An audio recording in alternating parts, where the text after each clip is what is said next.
আসসালামু আলাইকুম প্রিয় শিক্ষার্থী বন্ধুরা, আশা করছি তোমরা সকলে সুস্থ আছো, নিরাপদে আছো। আমিও ভালো আছি। Shimul memorial north school and college আয়োজিত অনলাইন ক্লাসে তোমাদেরকে স্বাগত। শ্রেণী পঞ্চম বাংলা, উপস্থাপনায় আমি শারমিন আক্তার।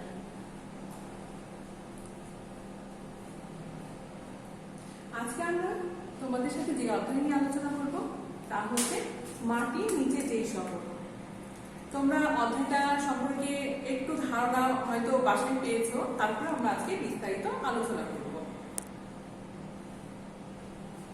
শিক্ষার্থী বন্ধুরা, আজকে আমরা এই অধ্যায়টা পড়ার পরে যা যা শিখতে পারবো, অর্থাৎ শিখন ফল। দেখো, বাংলাদেশের প্রত্নতাত্ত্বিক নিদর্শন সম্পর্কে ধারণা দিতে পারবো বা বলতে পারবো। মাটির নিচে কি রয়েছে সেই সম্পর্কে আমরা কিন্তু বলতে পারবো। আর কি পারবো? দেখো, বাংলাদেশের সুপ্রাচীন জনপদের নাম জানতে পারবো, প্রত্নতাত্ত্বিক নিদর্শন সম্পর্কে আমরা বলতে পারবো। তোমরা যদি এই অধ্যায়টা একটু পড়ো তাহলে কি করবে, সমস্ত প্রাচীন যে তত্ত্বগুলো আছে সেই সম্পর্কে আমরা ধারণা লাভ করতে পারবো। অর্থাৎ এই যে আমাদের এই দেশটা তৈরি হয়েছে অনেক ভাঙা গড়া, তাই না? দেখা যাচ্ছে বড় বড় ভূমিকম্পে অনেক কিছু ধ্বংস হয়েছে, আবার বন্যা, প্লাবন, নদী ভাঙন, এই সমস্ত কিছুতে আমাদের যে প্রাচীন সভ্যতাগুলো এক সময় ক্ষয় হয়ে গেছে, আবার নতুন কিছু তৈরি হয়েছে। সেই সম্পর্কে আমাদের আজকে পাঠ্য মাটির নিচে যে শহর, অর্থাৎ মাটির নিচ থেকে একটা আমরা নতুন শহর পেয়েছি, সেই শহর সম্পর্কে আমরা ধারণা লাভ করব। সবাইকে আমার কথা বুঝতে পারছো? আজকে আমরা যা যা তোমাদের সাথে আলোচনা করবো তা হচ্ছে পাঠ পরিচিতি, আর কি আলোচনা করব, প্রত্নতাত্ত্বিক স্থান সম্পর্কে, আর করব মধুপুর গড়ের পরিচিতি সম্পর্কে। ওয়ারী বটেশ্বরের পরিচয় আমরা জানতে পারবো, কিছু যুক্তবর্ণ আমরা দেখবো, শব্দ অর্থ দেখবো, আর তোমাদের সাথে আমি মূল্যায়ন করবো, কারণ তোমরা কতটুকু শিখলে সেই সম্পর্কে আমরা আলোচনা করবো।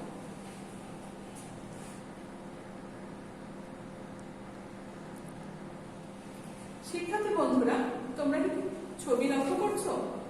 বলো তো এটা কিসের ছবি? হ্যাঁ, এটা পাহাড়পুরের ছবি। পাশেরটা কি লেখা আছে? মহাস্থানগড়। পাহাড়পুর কোথায় অবস্থিত? নওগাঁ জেলায় অবস্থিত। মহাস্থানগড় বগুড়ায়, ময়নামতি কুমিল্লায়। এই সমস্ত কিছু হচ্ছে আমাদের প্রাচীন নিদর্শন।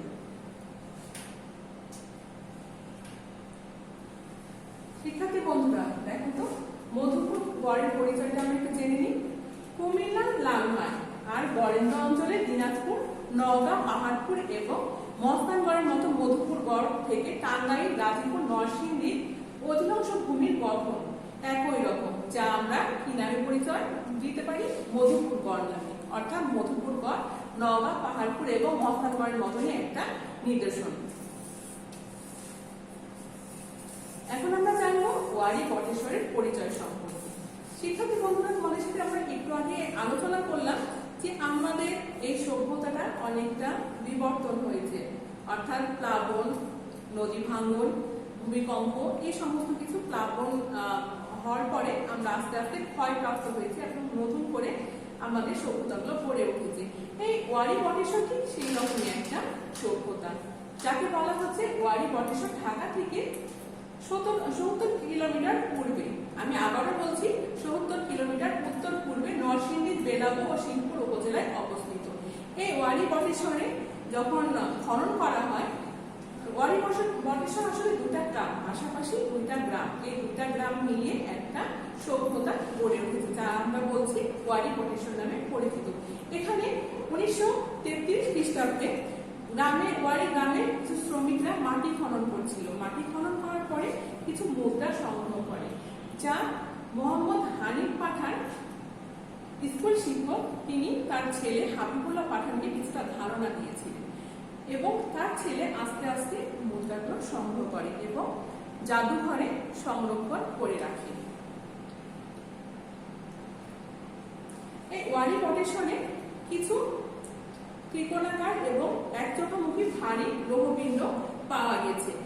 হাবিবুল্লাহ পাঠান তার বাবাকে সেটা দেখিয়েছে এবং সেগুলো কোথায় সংরক্ষণ করে রাখা হয়েছে শিক্ষার্থী বন্ধুরা? জাদুঘরে সংরক্ষণ করে রাখা হয়েছে। শিক্ষার্থী বন্ধুরা, একটু লক্ষ্য করো, এখানে একটা মানচিত্র দেখতে পাচ্ছি। তাই না? এখানে কি লেখা আছে? তোমরা লাল বৃত্তাকার একটা মানচিত্র দেখতে পাচ্ছ? এটা হচ্ছে নরসিংদী। আমরা কি দেখতে পেলাম? কোথায় ওয়ারী বটেশ্বর অবস্থিত? হ্যাঁ, ঢাকা থেকে ৭০ কিলোমিটার উত্তর পূর্বে নরসিংদী অবস্থিত এবং এখানে ওয়ারী বটেশ্বর নামক একটা গ্রাম, দুইটা ছোট ছোট গ্রাম মিলে একটা গ্রাম পাওয়া গেছে। আমরা এখন দেখি ওয়ারী বটেশ্বরে আরো কি কি পাওয়া গেছে। বৌদ্ধ পদ্ম মন্দিরের পরিচয়, অর্থাৎ শুধু ওয়ারী বটেশ্বরে যে আমরা লৌহপিণ্ড পেয়েছি বা মুদ্রা পেয়েছি তা না, সেখানে আরো কিছু নিদর্শন পাওয়া গেছে। ওয়ারী বটেশ্বর থেকে 4 কিলোমিটার দূরে অবস্থিত শিবপুর উপজেলায় মন্দির ভিটায় এক বৌদ্ধ পদ্ম মন্দির আবিষ্কৃত হয়েছে। আমরা উত্তরে বললাম যে এখানে শুধু আমরা কিছু প্রাচীন লৌহপিণ্ড বা মুদ্রা এগুলো না, আমরা মন্দির বা পুরনো বাড়ি এই সমস্ত কিছু পেয়ে থাকি। যার হার থেকে একটি বৌদ্ধ বিহারের সন্ধানও কিন্তু পাওয়া গেছে। আমরা কি এটা হচ্ছে ওয়ারী বটেশ্বর গল্প থেকে আমরা পাই এখানে বৌদ্ধ মন্দির পদ্ম মন্দির পাওয়া গেছে। শিক্ষার্থী বন্ধুরা, ওয়ারী বটেশ্বর কিভাবে আবিষ্কৃত হলো সেই সম্পর্কে আমরা একটু আলোচনা করি। দেখো, 1933 সালে ওয়ারী গ্রামের শ্রমিকরা মাটি খনন করে সময় একটা পাত্রে জমানো কিছু মুদ্রা পায়। তোমরা মুদ্রা সম্পর্কে তো জানো তাই না? মুদ্রা হচ্ছে কি বলতো, বিভিন্ন রকম, যেটাকে আমরা টাকা হিসাবেও বলতে পারি, বিভিন্ন রকম লোগো দেওয়া থাকবে বা বিভিন্ন ছবি দেওয়া থাকবে, সেই সমৃদ্ধকে মুদ্রাগুলো পেয়েছিল 1933 খ্রিস্টাব্দে শ্রমিকরা পেয়েছিল। মাটি খনন করার সময় এই মুদ্রাগুলো পেয়েছিল। শিক্ষার্থী বন্ধুরা, তোমরা তাহলে বুঝতে পারছো মুদ্রা কি? মুদ্রা হচ্ছে বিনিময়ের মাধ্যম। অর্থাৎ তোমরা কোনো কিছু যখন ক্রয় করতে যাবা, সে সময় আমরা যেটা দিয়ে, ধরো তোমার কাছে আমি কোনো কিছু নিবো, আদান প্রদান করবো, তখন আমরা এই মুদ্রা দিয়ে বিনিময় করবো। স্কুল শিক্ষক মোহাম্মদ হানিফ পাঠান যেখান থেকে কতটা মুদ্রা পেয়েছিল? 20 থেকে 30টা মুদ্রা সংগ্রহ করেছিল। কে সংগ্রহ করেছিল? মোহাম্মদ হানিফ পাঠান। ওই শ্রমিক কোথা থেকে? ওয়ারী বটেশ্বর থেকে এই মুদ্রাটা সংগ্রহ করেছিল। এইগুলো ছিল বঙ্গদেশের এবং ভারতের প্রাচীন মুদ্রা। অর্থাৎ যে মুদ্রাগুলো আমরা পেয়েছিলাম তা ছিল বঙ্গদেশ এবং ভারতের রৌপ্য মুদ্রা। 1955 সালে বটেশ্বর গ্রামে শ্রমিক দুটো লৌহপিণ্ড ফেলে যায়। যখন ওরা খনন কাজ করছিল, খনন কাজ করার সময় শ্রমিকরা কি করেছিল? দুইটা লৌহপিণ্ড ফেলে দিয়েছিল। লৌহপিণ্ডগুলো ছিল ত্রিকোণাকার এবং একমুখী চোখা ভারী লোহার পিণ্ডগুলো হাবিবুল্লাহ বাবাকে দেখান। অর্থাৎ আমরা দেখতে পেলাম হানিফ পাঠান ছিলেন স্কুল শিক্ষক, তার সন্তানের নাম কি? হাবিবুল্লাহ পাঠান। অর্থাৎ হাবিবুল্লাহ পাঠান কাকে দেখিয়েছিল? তার বাবাকে, হানিফ পাঠানকে দেখিয়েছিলেন। কি দেখিয়েছিলেন বলতো শিক্ষার্থী বন্ধুরা? ওই যে ফেলে গেছিল না শ্রমিকরা, সেই লৌহপিণ্ডগুলো বাবাকে দেখিয়েছিলেন। 1956 সালে ওয়ারী গ্রামে মাটি খনন কালে ছাপাকৃত লৌহ মুদ্রার একটি ভান্ডার পাওয়া যায়। ভান্ডার মানে তো জানো তাই না, অনেকগুলা যার মধ্যে সংরক্ষণ করে রাখা হয়। সেই রকম একটা ভান্ডার পাওয়া গেছিল কত সালে? 1956 সালে। তাতে 4000-এর মতো মুদ্রা ছিল। 4000, দেখেছো কতগুলো মুদ্রা? 1974 থেকে 75 সালের পর থেকে হাবিবুল্লাহ ওয়ারী বটেশ্বরের প্রচুর প্রাচীন নিদর্শন সংগ্রহ করে জাদুঘরে জমা করে। কেন করে? বাবার কাছ থেকে অনুপ্রাণিত হয়েছিল যে এই সমস্ত প্রাচীন নিদর্শনগুলো যদি আমরা এক জায়গায় সংরক্ষণ করে রাখি, যখন আমরা কোনো কিছু পাওয়ার পরে বলি না একটু সংরক্ষণ করে রাখি, বা আমার বাসায় কেউ আসলে তাকে আমি দেখাবো, ঠিক বাবার কাছ থেকে অনুপ্রাণিত হয়ে কি করলো? সমস্ত মুদ্রাগুলো সংরক্ষণ করলেন এবং সেইগুলো কত সালের মধ্যে?